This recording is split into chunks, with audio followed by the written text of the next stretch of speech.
Boa noite. Sejam bem-vindos à nova temporada do Sexualidades, Afetos e Máscaras. Comigo, como não poderia deixar de ser, o professor Dr. Manuel Damas. O tema de hoje será igualdades que faltaram cumprir a abril. Boa noite, professor. Boa noite, doutora Sara Ferreira. Antes de começarmos com as hostilidades, a casa é a mesma. Temos uns ótimos sofás, uma ótima carpete, uma mesa giríssima. Temos inclusive a sorte de ter, eu nunca sei se é estilista, se é designer, que raio é. Temos um profissional fabuloso que é responsável por isto. Temos um outro profissional fabuloso que fez este arranjo, com imagens bem fálicas. Estamos a falar de sexualidades, é natural que eu faça a ponte para este tipo de questões. E temos uma ótima profissional à minha frente. Fizemos um upgrade de programa. Deixámos de ter um apresentador e passámos a ter uma advogada. O que é muito bom. Porquê? Porque podemos ter a perspectiva das sexualidades puras e duras, em termos de análise do comportamento da sociedade, e teremos sempre o seu feedback em termos jurídicos. O que é, volto a dizer, um enriquecimento para o programa. O tema... Para explicar, antes que me esqueça, não é nada o tema, antes que me esqueça, nós não tivemos de férias. Já tenho gente a perguntar-me, não está a correr as férias, está mais bronzeado. Eu não saí daqui do Porto. Nós estivemos parados em termos de televisão, mas eu continuei com o meu trabalho normal. Posto isto, por favor, não me perguntem que tal correram as férias, se eu estou bronzeado ou se não estou bronzeado, porque desde 2009 que eu não tenho férias. O que significa que me dá uma raiva de cortar os pulsos. Não com canivetes, mas com clipes que dão mais trabalho, embora me mais tempo, quando me perguntam se eu estou bronzeado ou não. Fiquei a trabalhar, como é lógico, e como sabe, muitíssimo bem. Agora, eu tenho que explicar o porquê da escolha deste tema. Habitua-se porque eu falo muito e a menina vai se ver aflita para me ter perguntas. Cumprindo a agenda política da atualidade, e a intenção do programa é também abordarmos os termos das sexualidades, mas cumprindo sempre ou acompanhando a atualidade em Portugal e no mundo. Cumprindo, como eu dizia, a atualidade, nós terminamos as comemorações do 25 de Abril, vamos ter as comemorações do 1 de Maio, é mais do que legítimo, após 40 anos da Revolução, que analisemos no Sexualidades, Afetos e Máscaras as questões das sexualidades. E precisamente por isso, o título escolhido foi As Igualdades que Faltam Cumprir. Ou seja, tudo aquilo que, em termos de sexualidades, afetos e máscaras, este país ainda não cumpriu, ou cumpriu oficialmente, de forma hipócrita, não cumprindo na realidade. O professor, cerca de um mês antes das comemorações do 25 de Abril, escreveu um texto público dizendo que nos falta cumprir Abril, falta-nos democracia, falta-nos liberdade, falta-nos igualdade. De que igualdade é que estamos a falar? O que é que estamos a falar quando falo em igualdade? Eu não vou começar por onde a menina que gostaria que eu começasse. Falta-nos cumprir igualdade em termos de honestidade, por exemplo. Esgotaram os cravos na comemoração do 25 de Abril. Vi gente nas televisões que seria impensável usarem cravos alguma vez na vida, pelo insulto ao que o cravo representa. Mas, como o nosso país neste momento sofre diversos tipos de ditaduras, inclusive é a ditadura da hipocrisia, achando nós população, que todos somos uma massa que não temos memória, mas eu tenho memória e tenho muito orgulho nela, achei perfeitamente obsceno ver gente com cravos na lapela, que nunca os deveriam usar. Quando muito poderiam enfiá-los, não é onde está a pensar, mas no bolso de trás das calças. Vamos então falar de igualdade. O que é que falta cumprir em termos de igualdade? Absolutamente tudo. Quando falamos de igualdade de género, por exemplo. Igualdade homem-mulher. E isso foi uma das coisas. É inesquecível e incontornável. Isso foi uma das coisas porque se fez Abril. Estamos a reportar-nos a uma época em que havia uma extraordinária discrepância em termos do que era o homem, em termos sociais e em termos de poder, e o que era a mulher na sociedade e em termos de poder. Estávamos numa sociedade nitidamente matriarcal, em termos de poder, em concreto, em termos de poder, numa sociedade patriarcal. O que é que eu estou a dizer? Estávamos numa época, numa altura, em que o homem ia trabalhar para fora para trazer dinheiro para a casa e a mulher responsabilizava-se pela estrutura total de funcionamento da família. Não é por acaso que naquela altura se dizia, atrás de cada grande homem existe uma grande mulher. E este atrás resumia o extraordinário abismo que havia na posição do género masculino e do género feminino. 40 anos depois, o que é que nós temos? Houve, efetivamente, e isso não o nego, nem tenho o direito sequer de negá-lo, houve, efetivamente, evolução. Mas quando, por exemplo, dizemos hoje, a mulher conquistou a universidade, a mulher conquistou a empresa, a mulher conquistou o tribunal, a mulher conquistou a escola... Até a própria advocacia. Óbvio. Isto é uma hipocrisia. Isto é uma inverdade. Como se costuma dizer agora, é um inconseguimento. O que é que eu estou a dizer? Antes de 25 de Abril, a mulher já tinha entrado na universidade. Claro que, infelizmente, em casos muito únicos. A mulher já tinha conquistado a escola, nomeadamente, por exemplo, o ensino básico era basicamente assegurado por mulheres. Escola primária, que era assim que se chamava. Claro que, felizmente, a mulher já conquistou outras coisas hoje.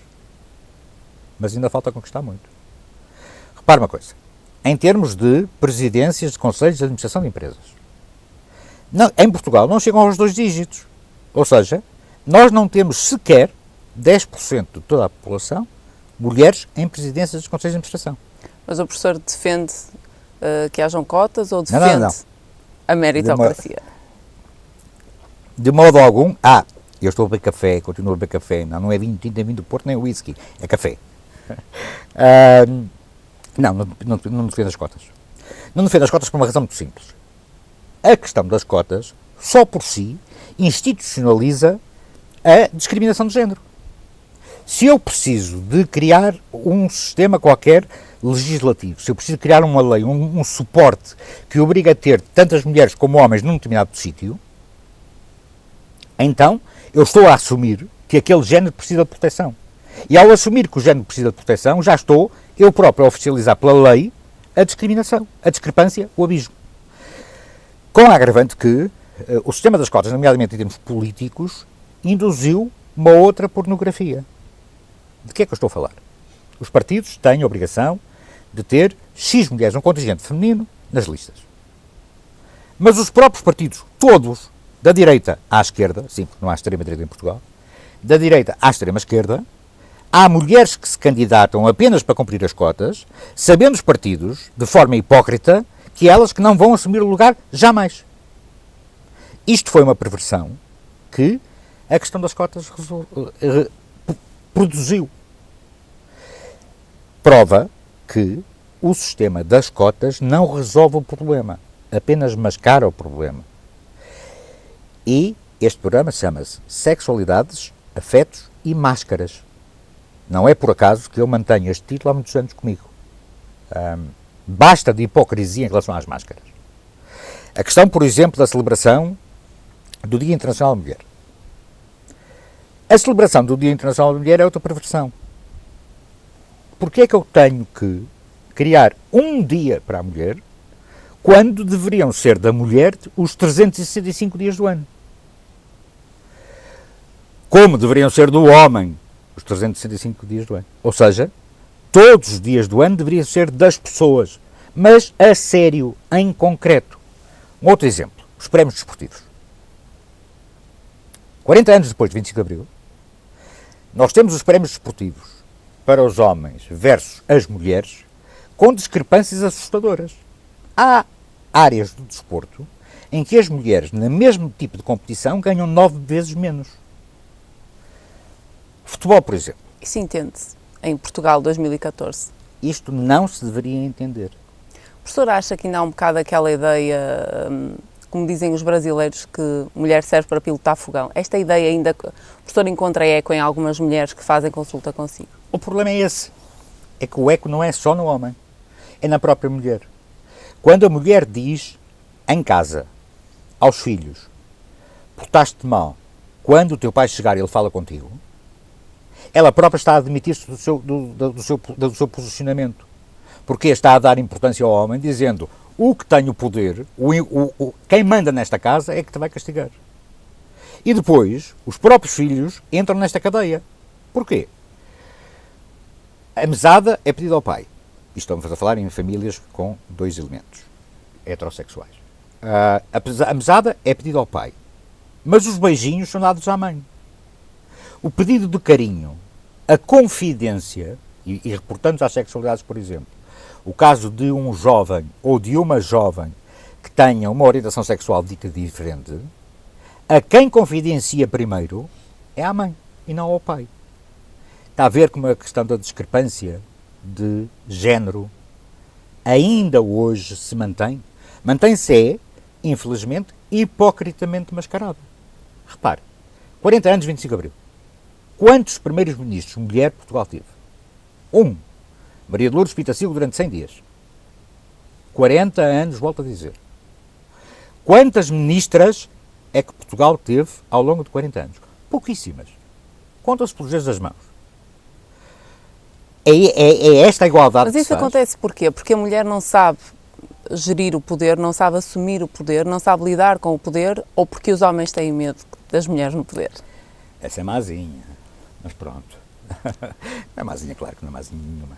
É óbvio, é mais do que óbvio, que o homem tem medo da conquista do poder por parte da mulher. Aliás, até na cama, isso se vê, isso se sente, e eu vejo no consultório ou nas conferências. Quando a mulher toma a iniciativa de quer fazer amor hoje, a coisa tremelica. E eu vejo com muitos pacientes meus. Professor, eu gosto de ser eu a tomar a iniciativa. Este eu gosto significa, na realidade, leia-se, tenho que ser eu a tomar a iniciativa. Isto chama-se angústia de desempenho. Porquê? A genitália feminina, como todos sabemos, é uma vagina, ou seja, é um balão, uma cavidade virtual para dentro. A genitália masculina é um pênis, para fora, que tem que estar ereto para a penetração.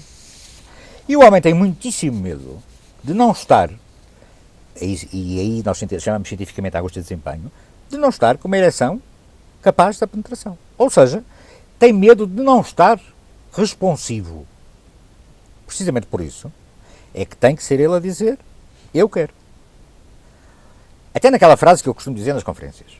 Nós ainda hoje, ouve-se em todo lado, neste paísinho de antanho, ouve-se o homem que diz: vou comer aquela mulher. Ou comi aquela mulher. O que é uma verdadeira estupidez. Porquê? Porque se vamos falar em comer, o aparelho genital feminino é que abre para o pênis entrar. O que significa? Isto na posição mais habitual.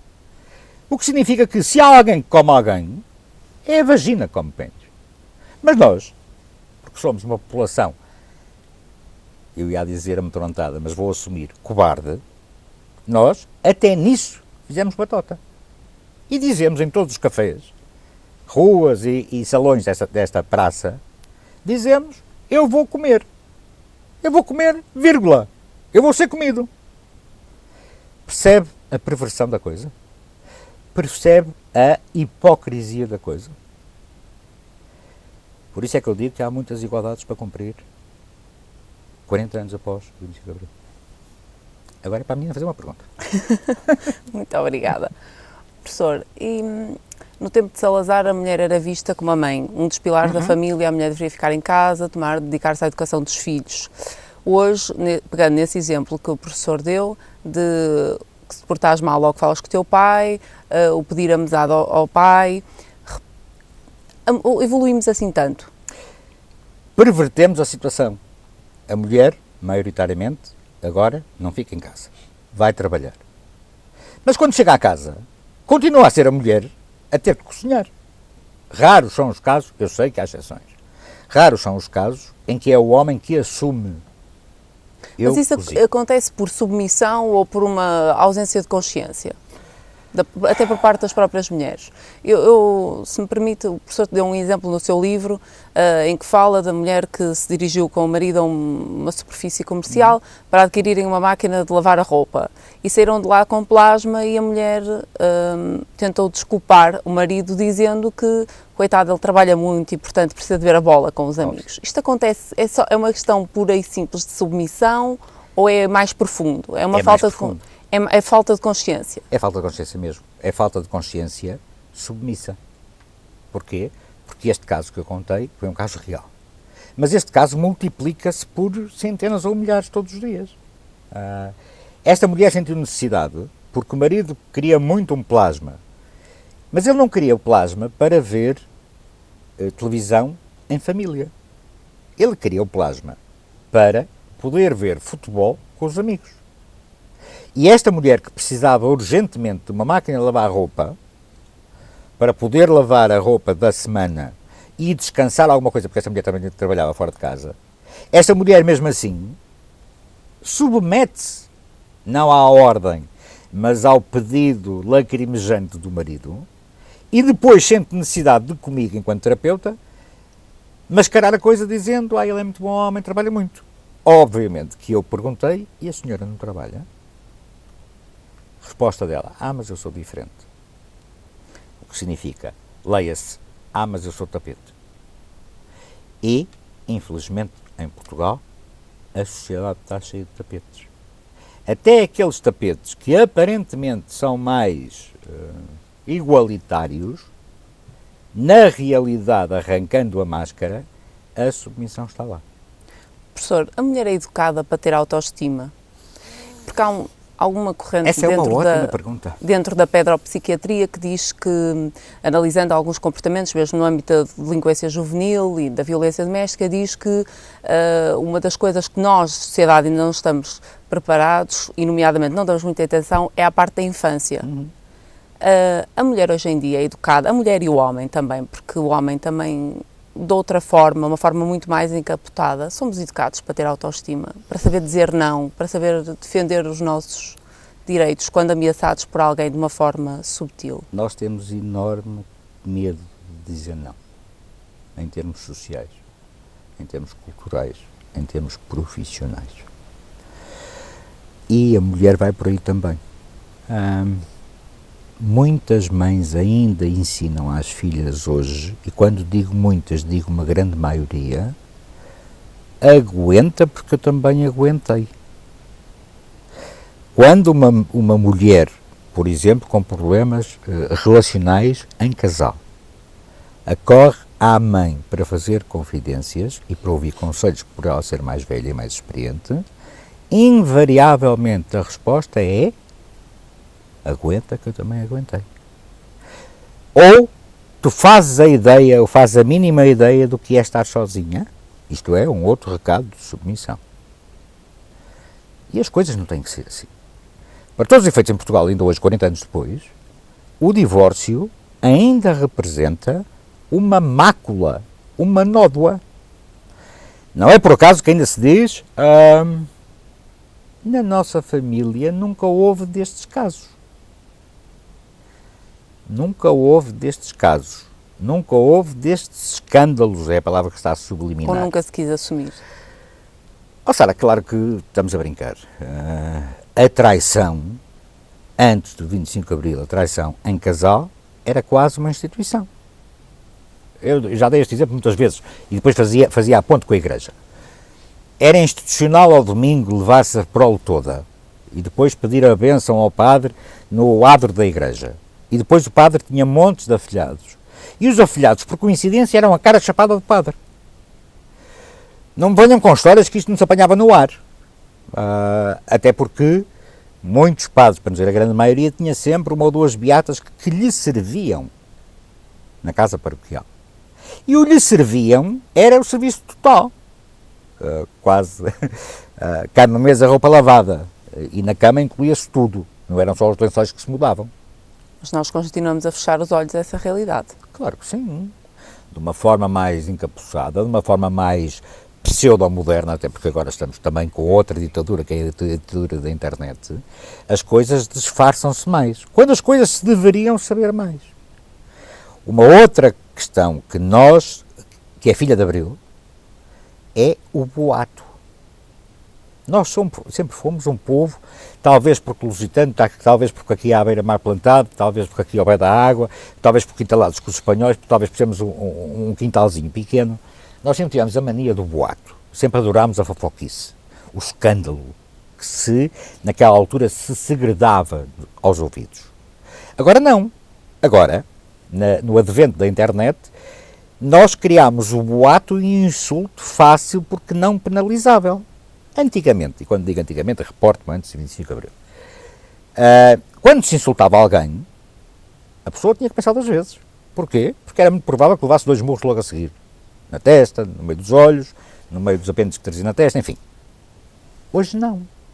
Hoje, produzidos pelo anonimato do computador, calma e tranquilamente no meu quarto, eu insulto quem me apetece, porque sei que isso não terá qualquer tipo de imputabilidade. Mas essas redes sociais também põem um pouco em causa a autoestima das pessoas. Passada aquela fase de euforia dos likes nos Facebook, dos comentários. Outro dia alguém me dizia, vai ver fulano, é muito bonito porque tem 500 likes ou tem 200 likes na foto. Quer dizer, a beleza de uma pessoa, o interesse de uma pessoa, o interesse... A importância mete-se no número de likes. Em likes, óbvio. E quando esses likes deixam de acontecer, o que é que acontece às pessoas? Entram no seu consultório. Entram com uma depressão. E eu ainda dizia há poucos dias, numa situação algo complexa, eu dizia, eu não tenho tempo para depressões. E eu, apesar de ser médico, nestas coisas tenho sempre alguma posição algo cética, mas já tenho idade e experiência suficiente, inclusive profissional, para assumir aquilo que digo. A depressão é, hoje, filha do 25 de Abril também, uma instituição em Portugal. Claro que os meus colegas também alimentam a coisa. Porquê? Porque há objetivos em termos de marcas de medicamentos a vender. E por isso, calma e tranquilamente, estou com azia, toma um antidepressivo. Mas desculpe interrompê-lo, mas essa talvez seja das coisas que para mim, que não vivi o 25 de Abril, seja mais... Está-me a chamar velho, não? Não, okay. de todo. Mais assustadora. Lindo, maravilhoso, estou a perceber. Há um escrito do professor Coimbra de Matos, na década de 70, anterior ao 25 de Abril. Sim, eu sei que é a década de 70, que é anterior ao 25 de Abril. Em que ele dizia que se receita mal em Portugal. Muito mal. E hoje, em 2014, há muitos desses artigos que o professor António Coimbra de Matos escreveu, são completamente atuais. E isso parece que não evoluímos. Ele critica muito a formação dos médicos, ele critica a formação dos médicos, ou seja, a formação insuficiente, ele critica a forma como se receita em Portugal, nomeadamente, ele fala exatamente no domínio da depressão, ou seja, isso tudo mantém-se atual. Nós somos dos países da Europa que mais gasta em medicamentos para o sistema nervoso central. Tranquilizantes, relaxantes musculares, antidepressivos. Não é por acaso. Porquê? Porque, desde que o outro bateu na mãe, e estou a falar de Alfonso Henriques, como é óbvio, se é que bateu mesmo, nós passamos a culpa uns para os outros. Achamos que temos culpa de existir. E eu disse no livro. Nós somos um país envergonhado. Tão envergonhado que somos enormemente submissos ao estrangeiro, ao tipo que vem cá, ao tipo que vem passar férias, traz dinheiro. Até parece que o dinheiro deles que é melhor que o nosso. Mas nós somos tão submissos que ainda hoje nós continuamos a decorar a casa com objetos do estrangeiro quando nós nunca saímos para além do esposende. Mas é muito fácil, vai à casa de um qualquer português e é perfeitamente provável que encontre ou uma bailarina espanhola daquelas de plástico com o vestidinho às bolinhas, ou uma torreifa. E depois perguntar à pessoa, se tiver a coragem, porque nós somos covardes e não temos coragem, mas se tiver a coragem de perguntar à pessoa, já foi a Paris? Ai não, foi uma vizinha que me trouxe. Então porquê é que eu hei de ter uma torre dos Jerónimos na sala se nunca fui a Portugal? É assim que os nórdicos pensam, por exemplo. Porquê é que eu hei de ter uma torre Eiffel na minha sala se eu nunca saí para além do esposende? E o esposende não tem nada contra o esposende, bem pelo contrário. É um referencial. Mas acrescento ao tema, que eu estou-me a pisgar sem necessidade. Voltemos às igualdades. A questão da mulher, ainda hoje, E eu falei nos termos políticos. Mas vamos falar, por exemplo, nos órgãos de soberania. Estou a pensar num órgão que nos é próximo aos dois. O Supremo Tribunal de Justiça. Vamos ter que fazer um curtíssimo intervalo, Ok. professor. Voltamos já a seguir.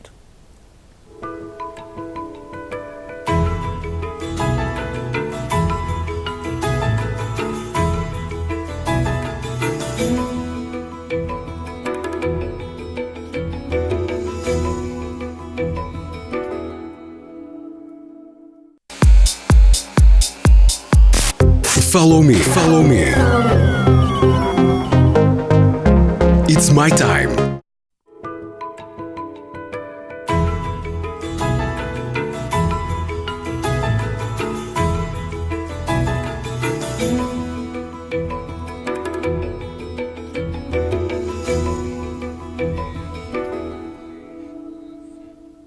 Como o professor estava a dizer, Eu estava a referir-me à questão da realidade em termos de representatividade de ambos os géneros nos órgãos de poder.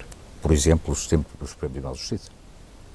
Quantas mulheres é que há versus os homens? 10 vezes mais homens que mulheres? Não sei os dados concretos, mas o número é mais ou menos esse. 40 anos depois do 25 de Abril. mas também não será uma pergunta maldosa, mas também não será verdade que, e eu já estive em minoria no meio de homens, que as mulheres quando estão em minoria também não são um pouco acarinhadas, não há uma lógica de defender, de defesa, de maior cuidado? Sara, para quem está em casa e não tem hipótese de estar aqui no estúdio, a menina até aqui está em minoria. Correto? Estamos 3 câmaras, comigo e mais o estilista ou designer, estamos uma data de homens. Está a menina sozinha, correto? O que é perfeitamente utópico. Em termos demográficos, a mulher em Portugal, estatisticamente, tem uma muito maior representatividade que os homens. Ou seja, há muito mais mulheres que homens. E a coisa vai evoluir assim. Ainda não percebemos se tem a ver com o cromossoma X, se tem a ver com alguma debilidade do Y, enfim. Efetivamente, a nível mundial, e o caso português é um caso representativo, há muito mais mulheres que homens. Estou a dizer isto porquê? Quando é que vocês lançam o grito Ipiranga e assumem tranquilamente isto é nosso? Porque para todos os efeitos, isto é vosso. Nós somos importantes para quê? Para reproduzir. Rapidamente vocês também conseguem inventar ou criar e produzir esperma em laboratório. Assim sendo, nós ficaremos, espero bem que não, mas ficaremos, no jardim zoológico, vamos lá ver, eu sou do tempo em que havia uma coisa que se chamavam homens. Estou a fazer ficção, mas não é assim tão irreal quanto isso. Sim, há omissão. Sim, há demissão, em concreto, da mulher. Sim, o homem não abre as portas. Sim, o homem dificulta. Óbvio, é histórico, é institucional neste país. Mas essa demissão vem mesmo daquelas associações Também. que se dizem defensoras dos direitos das mulheres. Lógico. Quando nós temos associações de defesa das mulheres que proíbem que homens se inscrevam como sócios, e eu não estou a falar de corpo, já tentei inscrever-me como sócio numa, e eu e mais alguns colegas, professores universitários, e nos foi barrada a entrada dizendo que não aceitavam homens a defender formalmente a defender os direitos das mulheres. É óbvio que a mulher e os seus órgãos representativos, se é que são representativos, isso também é um outro grande ponto de interrogação. Até que ponto em Portugal hoje as associações são verdadeiramente representativas da realidade. Mas isso teremos outro programa para falar nisso, para chamar nomes aos bois e para eu levar uma outra sova, como já levei num outro programa de televisão. Se isso acontecer. Acho que desta vez levamos os dois. Mas isso foi noutra televisão, também não interessa. Há admissão, como eu dizia, há representatividade incorreta, imprecisa e de gabinete. Como é que o professor encara quando se dirigiu a uma associação que representa supostamente os direitos das mulheres e que luta contra todo o tipo de discriminação e é vítima de discriminação quando é uma das pessoas que logo e por acaso, mais defende os direitos das mulheres e é politicamente incorreto. A isso eu chamo hipocrisia. Não posso chamar outra coisa. Hipocrisia, óbvio. Eu gosto muito de trabalhar com homens, eu gosto muito de trabalhar com mulheres. Eu não faço a diferença de género, eu trabalho com pessoas. E desde que as pessoas estejam para trabalhar, se é mulher, se é homem, temos pena. No entanto, voltemos à questão das sexualidades, que é disso que estamos a tratar. Ainda hoje, a mulher dá-se ao direito de dizer na cama, hoje não, porque me dói a cabeça, e o homem não pode dizer a mesma coisa. Qual é o homem que se atreve a dizer, hoje não dói a cabeça?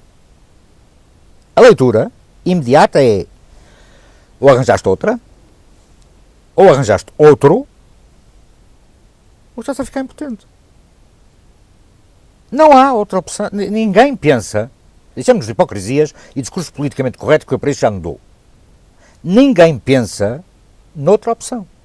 Quando o homem pode estar preocupado, tão simples quanto, estamos em crise, com o IRS, pode estar preocupado como é que eu vou pagar a conta da luz, pode estar preocupado como é que eu vou pagar a renda.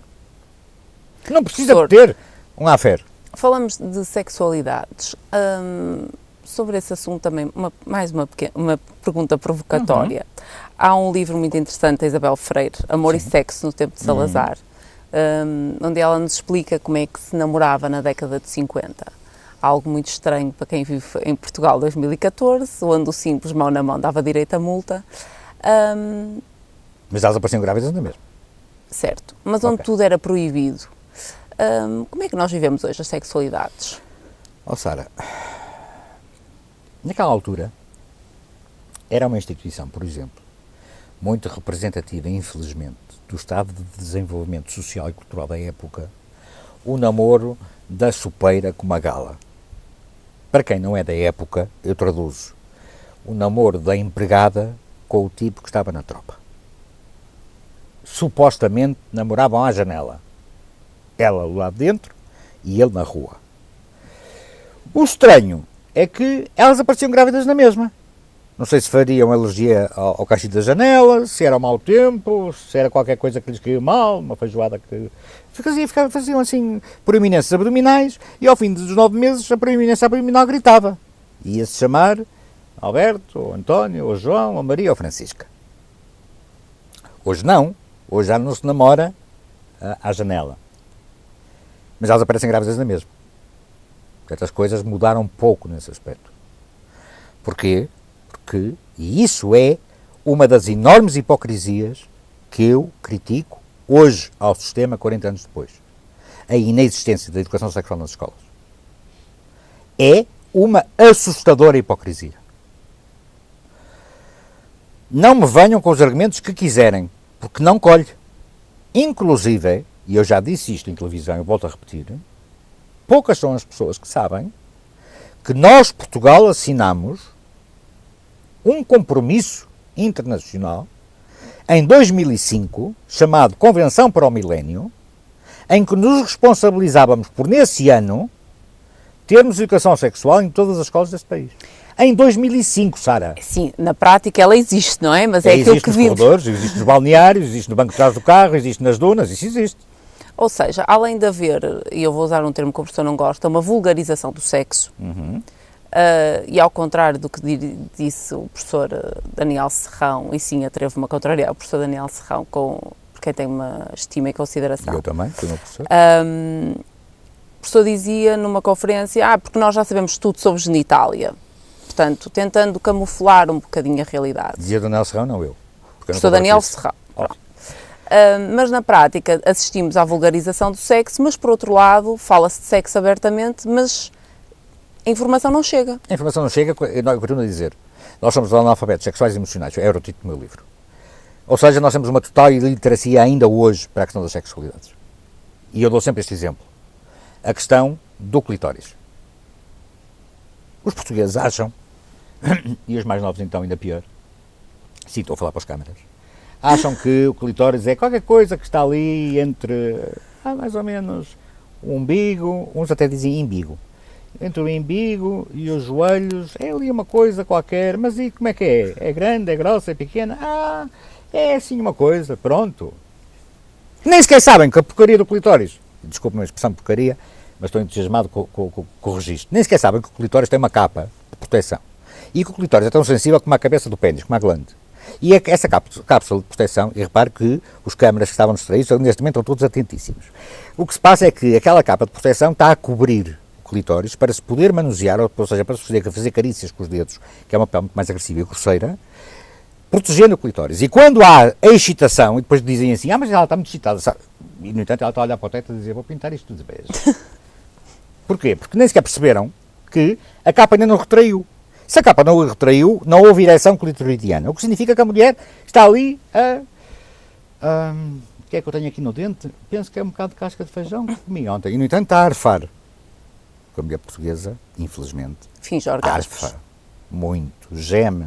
Depois eles chegam e dizem, ela esteve linda, maravilhosa, ela teve para aí 200 orgasmos.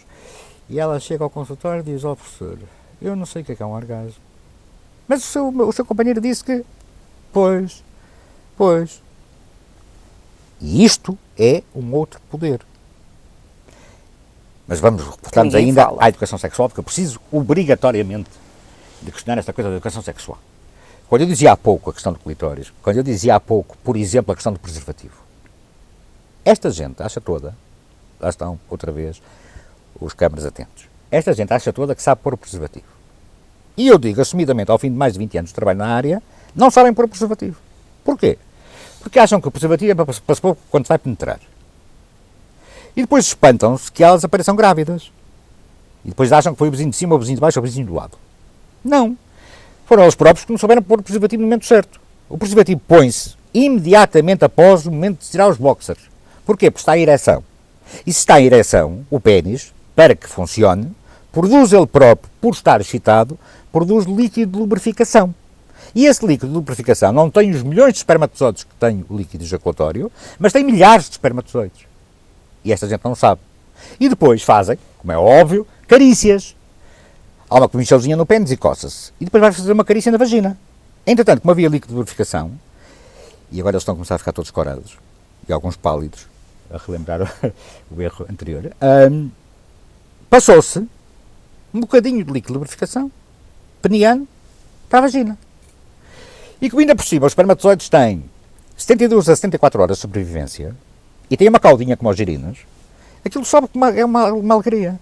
Eu tenho que lhe fazer uma pergunta maldosa. Sim, faça duas perguntas maldosas. Na lei prevê a celebração de protocolos entre as escolas e as unidades de saúde. Mas essa desinformação também não está presente na área, nas profissionais de saúde? Eu tenho que responder a essa coisa de duas formas. À procura do microfone deve ter caído alguns para aí, para o pé do indigo. Duas formas. Primeiro, não se esqueça que a menina está a ser filmada e aparecem essas caretas. Sério, aparecem essas caretas lá dentro. Primeiro, o que é que me perguntou? Perguntei se a ignorância também não está nos profissionais de saúde. Primeiro, ainda hoje, em 2014, os profissionais de saúde, nomeadamente quem sai licenciado pela Faculdade de Medicina Clássica, Faculdade de Medicina da Universidade de Porto, por exemplo, onde eu tenho enorme orgulho em ter saído, e reconheço que é a melhor faculdade de medicina do país, ainda hoje os médicos não têm uma disciplina de educação sexual em todo o currículo. Isto é assim, se são questões do homem, vai para a urologia. Vai para a urologia. Se são questões da mulher, vai para a ginecologia. Se são outras questões, vai para a psiquiatria, como se tudo fosse tolo. E estas questões das sexualidades, estas questões da angústia de desempenho, estas questões da dificuldade de perceber onde é que está a zona mais sensível da mulher, onde é que estão as zonas erógenas, como produzir prazer, como garantir que te amo, isto não é da psiquiatria, isto não é dos tolos. E eu reduzo propositadamente a psiquiatria aos tolos, porque é assim que se pensa em Portugal, e nós teremos também, mais para a frente, um programa sobre sexualidade e ciência mental. Isto para dizer, como eu estava a dizer, isto para dizer que, efetivamente, os meus colegas não têm formação na área. Mas tenho que o assumir também, não têm, nem querem ter. Não têm, nem querem ter. Sim, mas... Ainda hoje muito médico, desculpe Sara, ainda hoje muito médico diz, no centro de saúde, quando aparece uma mãe com um filho a dizer o meu filho é gay, o médico responde, isso é doença. Ainda hoje. Ainda hoje, muito colega meu passa atestados de virgindade. Até já me pediram a mim. Agora, é preciso a honestidade, e é tal coisa, é preciso a coragem de dizer não. Não, não passo. Porquê? Porque a sua filha não é nenhum animal de quatro patas e isso passa ao veterinário. Eu não passo. Estamos a falar de pessoas. Estamos a falar de dignidade. Até porque isso não é sério. Até porque isso não é certo. É tão fácil perder a virgindade. Andar a cavalo, andar de bicicleta, num movimento brusco no autocarro. Mas o que é preciso é a chancela. Mas chancela dá afogado. Quando queremos exportar para a Europa, antigamente era quando queríamos exportar para outros países, agora que filho de 25 de Abril. Quando queremos exportar gado para a Europa, temos que o certificar. O que não impede que ele não tenha a doença das vacas loucas. Mas isso é outra questão que não cabe neste programa. Precisamente por isso, vou reportando-me novamente ao fio condutor. Efetivamente, não há informação digna e condigna na sociedade em geral, não há formação na sociedade específica. E pior, quando a lei prevê na suposta educação sexual, que é aquilo que nós sabemos, e o professor saberá disso melhor do que eu, até porque é presidente de uma ONG que tem trabalho efetivo no terreno e desenvolve trabalho, nomeadamente junto em escolas, não deixa de ser preocupante quando a lei prevê e estimula, digamos assim, a realização de protocolos entre as escolas e os ditos centros de saúde, que na prática, além de não acontecerem, os próprios centros de saúde também não estão disponíveis para isso e muitas vezes também não têm a informação necessária e adequada a essa situação. Também aí temos que portar aos responsáveis porque é que as coisas são assim. Quando foi criado o GUTES, o Grupo de Trabalho sobre Educação Sexual, presidido pelo Daniel Sampaio, que andaram uma data de tempo a estudar nos gabinetes e a ganhar dinheiro, enfim, não interessa para a questão. Como é que eram as coisas? Esta coisa da transversalidade deu nisto. Até porque depois, o relatório final do GUTES, a resposta foi um nem a favor da educação sexual, nem contra a educação sexual. E precisamente por isso também, e é bom que se chamem as pessoas às responsabilidades, apesar neste país toda a gente não ter culpa de nada, a situação atual é também filha dessa comissão. Mas pronto. A realidade neste momento das escolas ou são as professores de educação física que tratam da coisa, não sei se é por causa do fato de treino de 4, ou são entidades Sim. externas que são convidadas, e isso é bom, se forem entidades externas competentes. Eu soube de um caso de uma enfermeira de uma instituição que foi convidada para fazer uma palestra numa escola aqui do Porto sobre as neiras atrás das neiras, mas pronto. O orgasmo é algo mental. Oh, claro. E outras anormalidades em termos de HIV, enfim, não interessa para a questão. Portanto, ou são os professores de educação física, ou são os tipos de entidades externas, ou são os professores que se oferecem. Eu lembro de uma escola secundária que fui o ano passado, que a professora me dizia que falava de educação sexual aos alunos do 12º ano na disciplina de matemática. E isso permitia, a transversalidade da lei permitiu. E eu achava muitíssimo bem, pelo menos alguém fala. De forma responsável. O problema é que ela era vítima de bullying entre os colegas. Porquê? Porque diziam que era a velha tola. Porque é que a velha tola ia falar das coisas de sexo com os alunos? Qual era o interesse dela? Mas o professor também não é vítima de bullying quando está e fala abertamente de temas das sexualidades de uma forma frontal. As pessoas acham sempre que isto de falar aos meninos é incentivar os meninos à prática e a iniciar a sua vida sexual. Eu sou vítima de discriminação em termos institucionais a vários níveis. Primeiro, a maior parte das pessoas que falam desta coisa é de esquerda. E eu não sou de esquerda. Portanto, logo aí sou vítima. Discriminação, porque não faço parte, não culpo o estereótipo. Com um bocadinho de exagero, tomo bem todos os dias, perfume e gosto de vestir bem. E digo as verdades, que é uma chatice. Depois, sou das poucas pessoas neste país que fala disto porque tem formação. Porque fez formação em Portugal e no estrangeiro. E isso incomoda muita gente. Desde que temos ONGs presididas por ex-porteiras de discotecas, não é preciso dizer mais nada. Depois, porque demonstro ao longo de muitos anos a minha seriedade e a minha ética profissional, que é uma coisa que incomoda muita gente. Este tipo está para ter uma ONG, deve estar a ganhar milhares. Como o tipo está de graça, a coisa torna-se muito, muito complicada. Portanto, mais outra discriminação.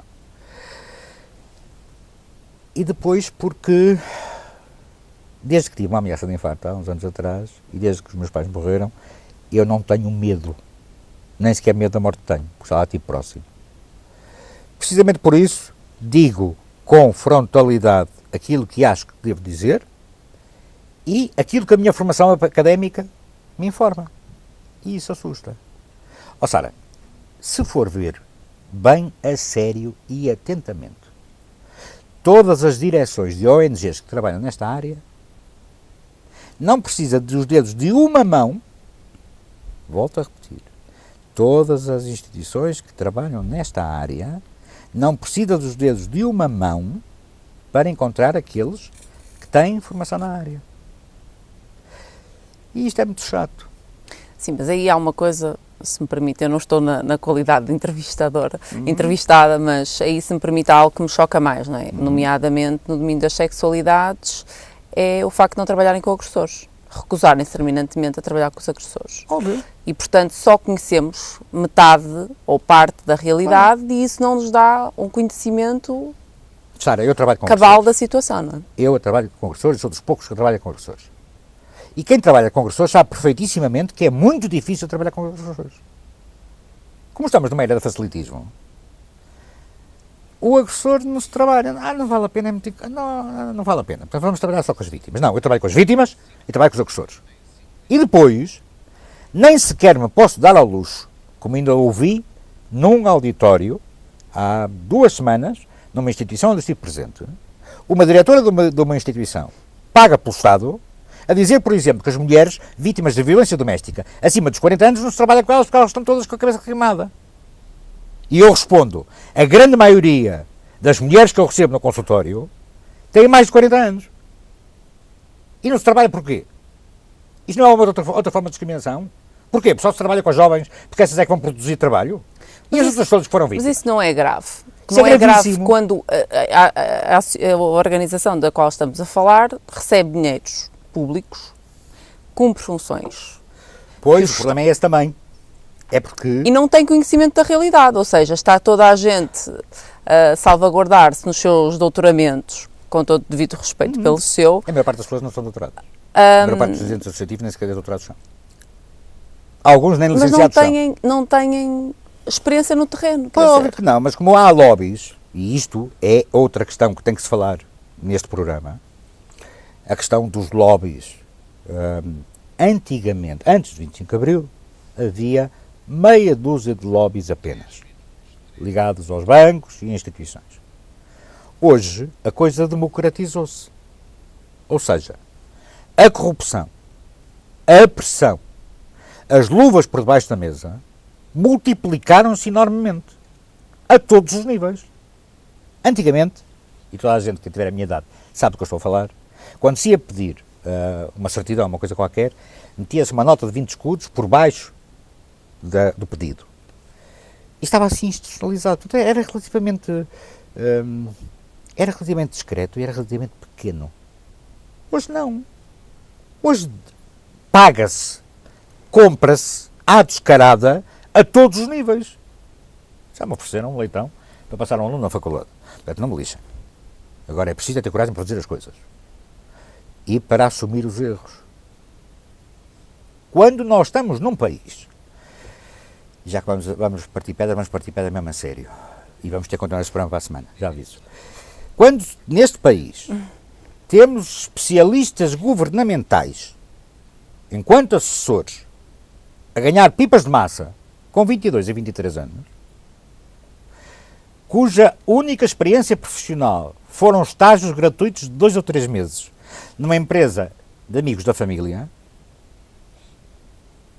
que especialistas são estes? Especialista aos 22 anos? Especialista de quê? Só se for de charros. Não era para dizer isto.